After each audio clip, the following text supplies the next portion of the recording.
Shri T P Sreenivasan കൂടി ഈ ഘട്ടത്തിൽ നമ്മളോട് കൂടെ ചേരുന്നു. ഈ വരുന്ന മണിക്കൂറുകൾ അദ്ദേഹത്തിന്റെ തിരിച്ചുവരവ്, ഇന്ത്യയുടെ സ്വീകരണം, അതുതന്നെയാണ് ഏറ്റവും പ്രധാനത്തോടുകൂടി. കാരണം അതിർത്തിയിൽ നമ്മൾ രാവിലെ തൊട്ട് കണ്ടാണ് ആഘോഷങ്ങളുടെ കാഴ്ചകൾ, സന്തോഷത്തിന്റെ കാഴ്ചകൾ. രാജ്യം മുഴുവൻ പൊതുവിലും അങ്ങനെ തന്നെയാണ്.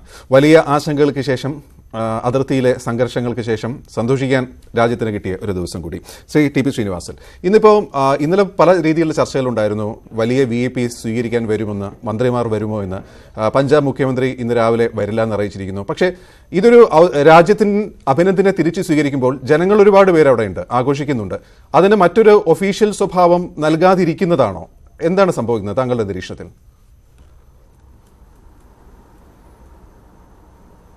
എന്നാണ് എനിക്ക് തോന്നുന്നത്. ഇതിനൊരു അമിതമായ പ്രാധാന്യം നൽകരുത് എന്നുള്ളതാണ് എനിക്കുള്ള ഗവൺമെൻറ് ഓഫ് ഇന്ത്യയുടെ ഒരു വീക്ഷണം. എനിക്കും അത് തന്നെയാണ് തോന്നുന്നത്. നമ്മളിപ്പോൾ നമ്മുടെ ഒരു സിറ്റിസൺ തിരിച്ചു വരുന്നു, അദ്ദേഹം ജീവനുണ്ടായിരിക്കുമെന്ന് തന്നെ സംശയം ഉണ്ടായിരുന്ന ഒരു സമയമുണ്ടായിരുന്നു. അപ്പോൾ അദ്ദേഹം വരുന്നത് വളരെ സന്തോഷകരമായ കാര്യമാണ്. പക്ഷേ അത് പൊളിറ്റിക്സും ഇതുമായിട്ട് മിക്സ് ചെയ്യാൻ പറ്റുമോ എന്നുള്ളതാണ് പ്രശ്നം. ഇമ്രാൻഖാൻ പറയുന്നത് സമാധാനത്തിന് വേണ്ടിയിട്ടാണ് ഇദ്ദേഹത്തെ വിട്ടയച്ചത് എന്നാണ്. അതിൽ വലിയ കഴമ്പൊന്നുമില്ല. കാരണം അതുകൊണ്ടല്ല വിട്ടയച്ചതെന്ന് നമുക്കെല്ലാം അറിയാം. ഒന്നാമത്, വിട്ടയക്കാതെ നിവൃത്തിയില്ല, കുറച്ച് ദിവസം കൊണ്ട് താമസിപ്പിക്കാമായിരുന്നു. രണ്ടാമത്, വളരെ ശക്തമായ രാജ്യങ്ങളുടെ സമ്മർദ്ദം അദ്ദേഹത്തിനുണ്ടായിട്ടുണ്ട്. അപ്പോൾ അങ്ങനെ അദ്ദേഹത്തിൻ്റെ സൈന്യം ഉൾപ്പെടെയുള്ളവരെല്ലാവരും കൂടെ ചേർന്നിട്ടാണ് പാർലമെൻറ്റിൽ ഇങ്ങനെ അനൗൺസ്മെൻറ്റ് നടത്തിയത്. അപ്പോൾ അത് കണ്ടിട്ട് നമ്മൾ ഇതൊരു വലിയ വിജയമാണെന്നും ഒരു സമാധാനത്തിലേക്കുള്ള ചർച്ചകൾക്ക് പ്രാധാന്യമുണ്ടെന്നും പറയുന്നതിൽ അർത്ഥമില്ല. അത് നമ്മൾ പറഞ്ഞിട്ടുമില്ല. പ്രധാനമന്ത്രി അതിനെ പറ്റിയൊന്നും പറഞ്ഞിട്ടില്ല. അപ്പോൾ ഇദ്ദേഹം തിരിച്ചു വരുന്നത് തീർച്ചയായിട്ടും സൈന്യത്തിൻ്റെ തലത്തിൽ, എയർഫോഴ്സിൻ്റെ തലത്തിൽ ഏറ്റവും ഉയർന്ന ഉദ്യോഗസ്ഥനായിരിക്കുമല്ലോ സ്വീകരിക്കുക. അത് കഴിഞ്ഞതിന് ശേഷം ഡൽഹിയിൽ പോവുക, ഇത് യൂഷ്വൽ ബ്രീഫിങ്സ് ഉണ്ട്, ഡീബ്രീഫിങ്സ് ഉണ്ട്.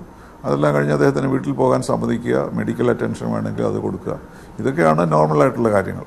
അപ്പോൾ അത് വളരെ വലിയൊരു പ്രശ്നം, വലിയൊരു ആഘോഷമായി മാറ്റുന്നത് ശരിയല്ല എന്നായിരിക്കും ഗവൺമെൻറ് അഭിപ്രായം. അതിനോട് ഞാൻ യോജിക്കുകയുമാണ്. സ്വാഭാവികമായും ഇപ്പോൾ താങ്കൾ പറയുമ്പോൾ തന്നെ നമ്മൾ കാണുന്ന ദൃശ്യങ്ങൾ എന്ന് പറയുന്നത്, അത് മാധ്യമങ്ങളിലൂടെ വരുന്ന വാർത്തകൾ, അതിലൂടെ നമ്മുടെ ഒരു പൗരൻ, എതിരാളികളുടെ കയ്യിൽപ്പെട്ട പൗരൻ തിരിച്ചു വരുന്നു എന്ന് പറയുന്നതിൻ്റെ സന്തോഷം അത് ജനങ്ങൾ പ്രകടിപ്പിക്കുന്നുണ്ട്. പക്ഷേ ഔദ്യോഗികമായി അതൊരു പ്രകടിപ്പിക്കലാവുമ്പോൾ അത് വേറൊരർത്ഥത്തിൽ വരുമോ? പാകിസ്ഥാൻ എന്തോ ഔദാര്യം ചെയ്തു എന്ന രീതിയിലൊക്കെ വ്യാഖ്യാനിക്കപ്പെടുമോ? അതുകൊണ്ടായിരിക്കുമോ താങ്കൾ തന്നെ സൂചിപ്പിച്ചതുപോലെ ഇപ്പോൾ ജനങ്ങൾ സന്തോഷിക്കട്ടെ, അല്ലെങ്കിൽ അവരുടെ ആഹ്ലാദ പ്രകടനം നടത്തട്ടെ, അതുകൂടാതെ ഭരണകൂടത്തിന്റെ ഭാഗത്തു നിന്നുള്ള ഔദ്യോഗിക സ്വീകരണങ്ങൾ എല്ലാം ഒഴിവാക്കുന്നത്?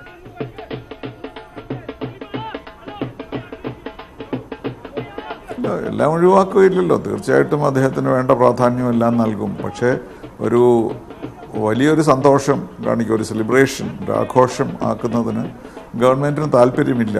കാരണം നമ്മൾ ഡിസേർവ് ചെയ്യുന്നതാണ് അദ്ദേഹത്തെ തിരിച്ചയക്കുക എന്നുള്ളത് ഒരു ആവശ്യമാണ്. നമ്മൾ മാത്രമല്ല, ലോകശക്തികളൊക്കെ ആവശ്യപ്പെട്ടിരിക്കുന്നു. അതുകൊണ്ട് അദ്ദേഹം വരുന്നു. അപ്പോൾ അതൊരു വലിയ കാര്യമായ, ഒരു വലിയ പാകിസ്ഥാൻ്റെ എന്നുള്ളൊരു വലിയ സൗജന്യമായി കണക്കാക്കാൻ നമ്മൾ തയ്യാറില്ല. അതുകൊണ്ടാണ് ഗവൺമെൻറ് ഇതിൽ നിന്ന് മാറി നിൽക്കുന്നതെന്ന് തോന്നുന്നു. കാരണം ഇന്ന് മറ്റു ചില കാര്യങ്ങൾ കൂടി സംഭവിച്ചിട്ടുണ്ട്. മസൂദ് അസർ എവിടെ ഉണ്ടെന്ന് പാകിസ്ഥാൻ തന്നെ വ്യക്തമാക്കുന്നു.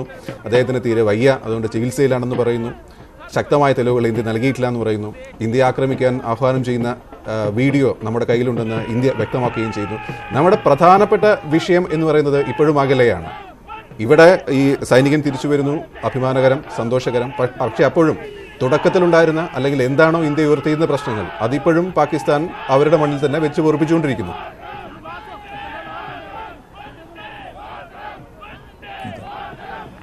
അതാണ് കാരണം.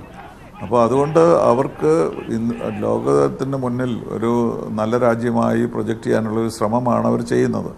വിടേണ്ടി വന്നു എന്നുള്ള സാഹചര്യത്തിൽ അത് ഞങ്ങൾ വിടുകയാണ്, സമാധാനം സ്ഥാപിക്കാൻ ശ്രമിക്കുകയാണ് എന്നൊക്കെ പറയുന്നതിനൊരു അപ്പീലുണ്ടല്ലോ. അതിനുവേണ്ടി മാത്രമാണ്. അവരതിനൊരു ഉദ്ദേശവുമില്ല. നമ്മുടെ വശത്തു നിന്നും എന്താണിപ്പോൾ ചർച്ച ചെയ്യാൻ കഴിയുന്നത്? കാശ്മീർ പ്രശ്നങ്ങൾ ചർച്ച ചെയ്യാൻ കഴിയില്ലല്ലോ. പിന്നെ എന്താണ് ചെയ്യാൻ കഴിയുന്നത്? അതുകൊണ്ട് അവർ ചെയ്യേണ്ടത്, ഇപ്പോൾ ഭീകരവാദത്തിന് എതിരായിട്ടുള്ള സമരത്തിൽ അവരും കൂടെ സഹകരിക്കണം. ഭീകരവാദം ഉണ്ടാകാതിരിക്കാനുള്ള ശ്രമം വേണം. പാകിസ്ഥാൻ്റെ നാട്ടിൽ നിന്ന് വരാൻ പാടില്ല എന്നുള്ള ഒരു തീർച്ച വേണം. ഇതൊക്കെയാണ് ആവശ്യം. അതിന് ആഘോഷത്തിന് കാര്യമില്ല. അതിൽ ചർച്ചകൾ നടക്കാം. അതും പൊളിറ്റിക്കൽ ലെവലിലല്ല, at the moment only at the military level. ഈ ഇന്നത്തെ ഖുറേഷിയുടെ പ്രസ്താവനയെ താങ്കൾ എങ്ങനെ കാണുന്നു? അതായത് പ്രശ്നപരിഹാരത്തിന് മധ്യസ്ഥത ഐക്യരാഷ്ട്രസഭ വഹിക്കണം, റഷ്യ ഇടപെടണം തുടങ്ങിയ അദ്ദേഹത്തിൻ്റെ വാക്കുകളെ അതൊരു നയമായി അവർ വയ്ക്കുകയാണോ? അങ്ങനെയാണെങ്കിൽ നമ്മുടെ തിരിച്ചുള്ള മറുപടികൾ എന്തൊക്കെയാവും?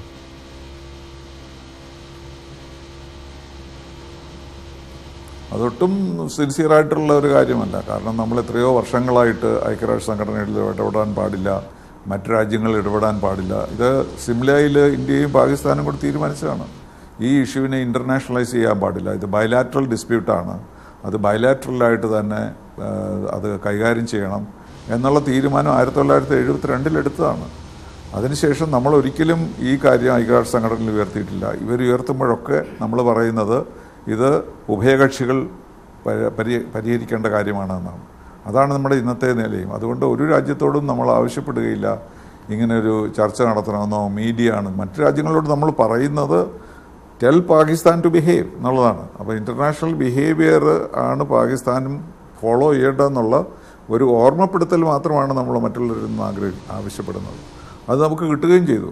അപ്പോൾ അതുകൊണ്ട് ഇതിൽ കൂടുതലായി ഒരു വലിയ ഇതിന് ഒരു ഡെമോൺസ്ട്രേഷൻ നടത്തുകയോ അല്ലെങ്കിൽ സെലിബ്രേഷൻ നടത്തുകയോ എന്നുള്ള റിലവൻസ് ഇല്ല. അത് പിന്നെ കാണാം. ഈ കാര്യങ്ങളൊക്കെ മുന്നോട്ട് പോകുമ്പോൾ നമുക്ക് മനസ്സിലാക്കാൻ കഴിയും പാകിസ്ഥാൻ എന്തെങ്കിലും സതുദ്ദേശമുണ്ടോ എന്ന്. ഇപ്പോൾ ആ സതുദ്ദേശമുണ്ടെന്ന് നമ്മൾ വിശ്വസിക്കുന്നില്ല. തീർച്ചയായും. ഇപ്പോൾ 3:15 വരെയാണ് താങ്കൾ സമയം തന്നിട്ടുള്ളത്. അതുകൊണ്ട് ഒരു 5 മിനിറ്റിൽ അവസാന ചോദ്യം കൂടി. ഇന്നിപ്പോൾ ഇദ്ദേഹത്തെ കൈമാറുന്നു. അതിനുശേഷം താങ്കളുടെ ഒരു നിരീക്ഷണം എന്തായിരിക്കും? ഇപ്പോൾ ഉള്ള ആശങ്കകൾ, ഇപ്പോൾ ഉള്ള ടെൻഷൻ, അതിൻ്റെ മുന്നോട്ട് പോകുന്നതിനെ കുറിച്ച്?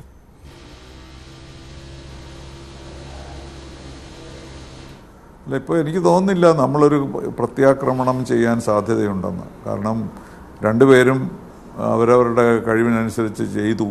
അപ്പോൾ ഇത് കഴിഞ്ഞപ്പോൾ അന്താരാഷ്ട്ര പ്രശ്നങ്ങൾ വളരെ വലുതായിക്കൊണ്ടിരിക്കുകയാണ് അവരുടെ. അപ്പോൾ അതുകൊണ്ട് ഒരു വെടിനിർത്തലിലേക്കും ഒരു സംഘടനമില്ലാത്ത ഒരു സ്ഥിതിയിലേക്കും കുറച്ച് നാളത്തേക്കെങ്കിലും മാറാൻ സാധ്യതയുണ്ട്. അങ്ങനെ വരികയാണെങ്കിൽ നല്ല കാര്യം തന്നെയാണ്. അത് കഴിഞ്ഞാൽ നമുക്ക് സമാധാനം പാലിക്കാനുള്ള പ്രവർത്തനങ്ങൾ തുടങ്ങാം. പക്ഷേ അതിൻ്റെ ഏറ്റവും വലിയ പ്രീ കണ്ടീഷൻ നമ്മളെ സംബന്ധിച്ചിടത്തോളം ഒരിക്കലും ഭീകരവാദത്തെ അനുവദിക്കുകയില്ല.